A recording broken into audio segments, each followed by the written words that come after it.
después de estas teorías un poco así raras, porque mi amigo Einstein también sacó sus teorías de la relatividad, que son muy interesantes, que es parecido a lo que yo digo, pero nada que ver, es otro rollo, que nosotros estamos más en la particularidad que a mí me interesa, que es la parte psicosomática. ¿Qué es psicosomática? ¿Qué es la psique? La psique es el estado que genera nuestro organismo a través de los estados pensantes que nos dan unos arquetipos de pensamientos o formas de pensar que nos dice esto es bueno, esto es malo, esto me gusta, esto no me gusta, pero todo está ahí dentro, tú no sabes.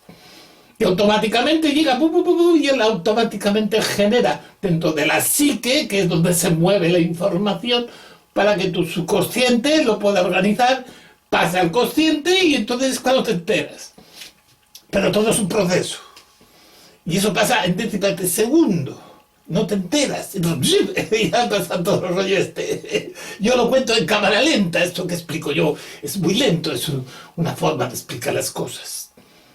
Es muy lento, pero es necesario para que lo pueda entender, porque si oiga, ¿usted qué clase de charla acaba de dar? Es la explicación de cómo el tiempo pasa, que hace que sabe que pasa, para que pase, y como sabe usted que pasa, que pase, sabe qué, por qué, sabe cómo utilizarlo mucho mejor, sabe cómo trabajar con él mucho mejor y puede ampliarlo más siendo al mismo tiempo para usted que para mí. Lo que pasa que yo sé cómo puedo sacar rendimientos y usted no saca ningún rendimiento porque no lo sabe. Pues es bueno saber, por eso es bueno aprender, por eso es bueno el que uno se dé cuenta que aquí dentro tenemos un movimiento importante que ocupa espacios también, microespacios, en el tiempo que se verifica en tu propia energía y saber cómo canalizar esa energía para que las cosas sean lo que tu propósito en tu vida buscas, quieres o necesitas. Y eso es muy importante. Para que sepamos todo cómo funciona, nosotros primero tenemos que aprender a funcionar en lo limitado para comprender lo ilimitado.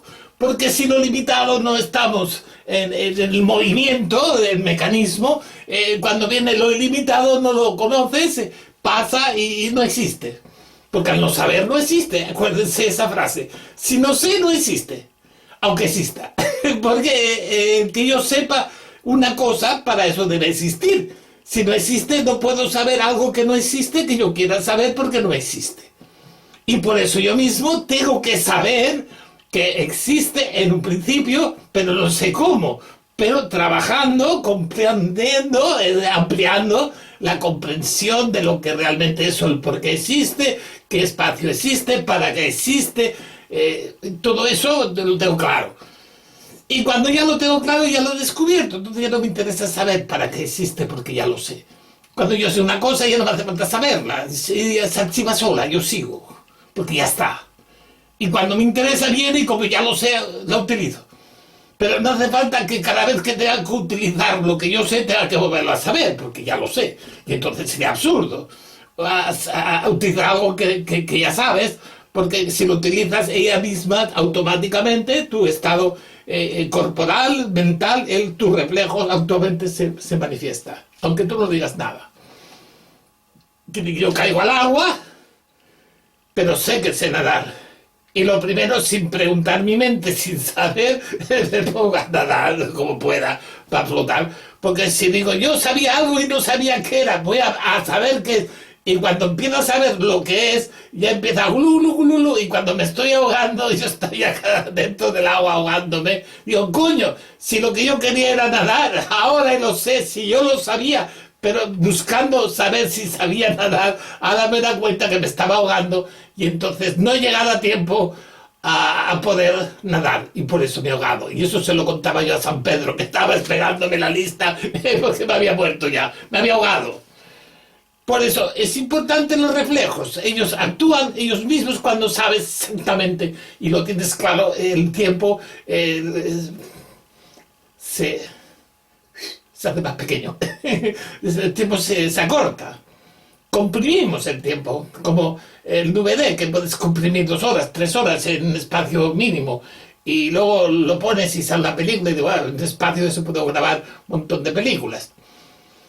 Porque el tiempo se puede Para eso tenemos que usar el conocimiento, la sabiduría, la confianza en uno mismo, en que si sabes y cuando sabes lo tienes claro y dejas que cuando lleguen las cosas ellas mismas se producen. Yo conduzco y sé cuándo pongo la primera, la segunda, cuándo puedo acelerar, cuándo no puedo acelerar, cuándo puedo adelantar, cuando y a lo mejor estoy relajado escuchando la música. Me despreocupo, porque sé hacerlo, ahí mi cuerpo me sigue a mí porque confío en él. Pero hay que estar encima un poco de él, porque si confías, dices que confías y te vas a dormir, el coche se va solo. Tampoco lleguemos a eso, exageración. Pero sí es cierto que yo sé una cosa y la tengo muy clara, yo automáticamente como confío, pues no voy a ir a una velocidad que sé que no debo, tampoco voy a hacer un adelantamiento que sé que no debo y no voy a hacer cosas que sé que no debo, porque como ya las sé, las haré como las sé, no como no las sé, porque si las hago como no las sé, entonces haré cosas que no debo, porque yo ya sé cómo debo. Por eso, si quiero actuar como debo, tendré que saber qué es lo que yo debo, cómo puedo aprender lo que debo. Y cuando aprenda lo que debo y sé qué es lo que debo, las cosas las haré como debo y no como no debo. Porque antes las hacía como no debo porque no las sabía. Y al saberlas, entonces puedo aprender para saber cómo hacerlas como debo. Es un poco de palabra, un poco de rollo, pero es interesante para que comprendamos que las cosas, todo tiene su solución cuando yo sé cómo ponerlas, porque lo sé. Lo importante hay que saberlo, ese es el problema. Bueno, pues paramos un poquito.